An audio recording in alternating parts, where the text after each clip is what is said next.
The desert was silent. The wind moved across endless sand. No palace, no guards, no throne, only a man, standing alone. He was not a king. He was not a general. He commanded no army. He owned no treasure. Yet rulers feared his voice. Because words can be more dangerous than swords.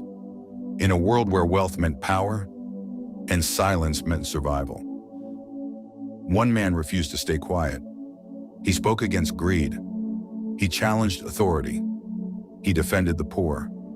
And for speaking the truth, he was sent away, exiled, alone. This is not the story of power. This is the story of courage. This is the story of Abu Zar al-Ghifari.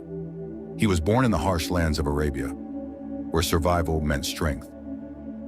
His tribe, Banu Ghifar, known for raids, known for toughness, known for living by the sword. But Abu Zar was different. While others boasted of raids, he questioned the idols they worshipped.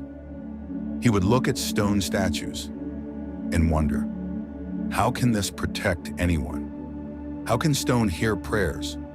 Even before Islam, he rejected idol worship. He believed there must be one true creator. He prayed alone in the desert, searching, waiting. Then whispers spread across Arabia. A man in Makkah, calling people to one God, calling for justice, calling for equality. Many mocked him, many opposed him, but Abu Zar listened, and something inside him moved. Without hesitation, he traveled across the burning desert. Days without comfort, nights under cold stars.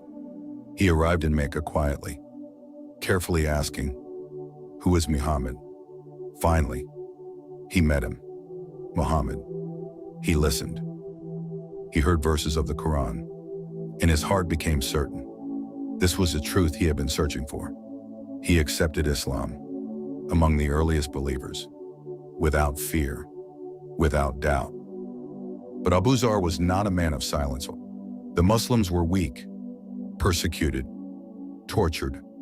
The Prophet advised patience, caution, wisdom.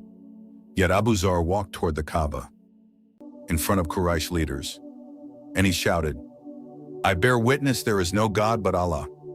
The crowd froze, then exploded in anger. They struck him, beat him, dragged him across the ground.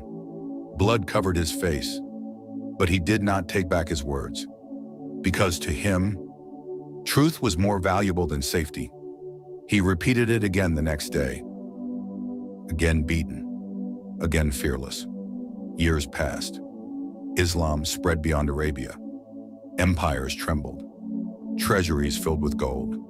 Cities grew rich. Governors lived in comfort.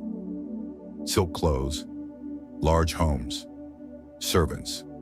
Abu Zar watched silently at first, but his heart was uneasy. He remembered the simplicity of the Prophet. He remembered nights of hunger.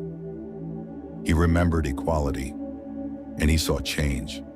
He saw wealth being stored, gold being hoarded, the poor still struggling, and he could not remain quiet.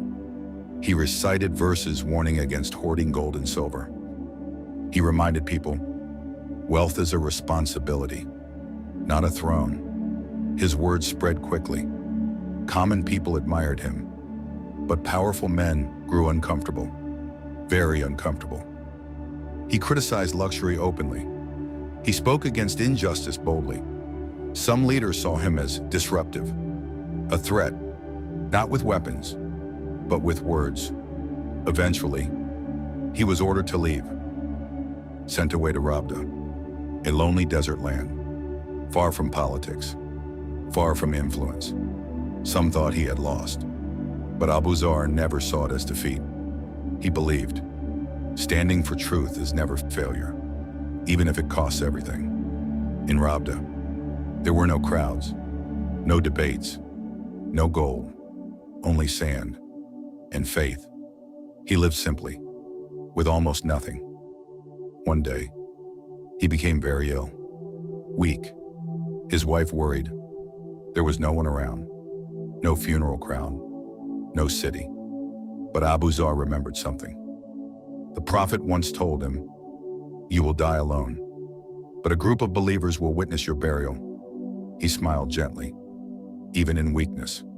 Soon after, he passed away. Just as the prophet had said, a small caravan approached. They saw a body in the desert. They recognized him. They wept, and they buried him with honor. He died alone. But he did not die forgotten. He owned no palace, but he built a legacy. He commanded no army, but he defeated fear. He lost comfort, but he kept his integrity. In a world where people chase wealth, he chased truth. In a time when silence protected reputations, he chose honesty. Abu Zar al-Ghifari, the companion who feared no ruler, the man who chose exile over compromise. Because truth does not need crowds, it only needs courage.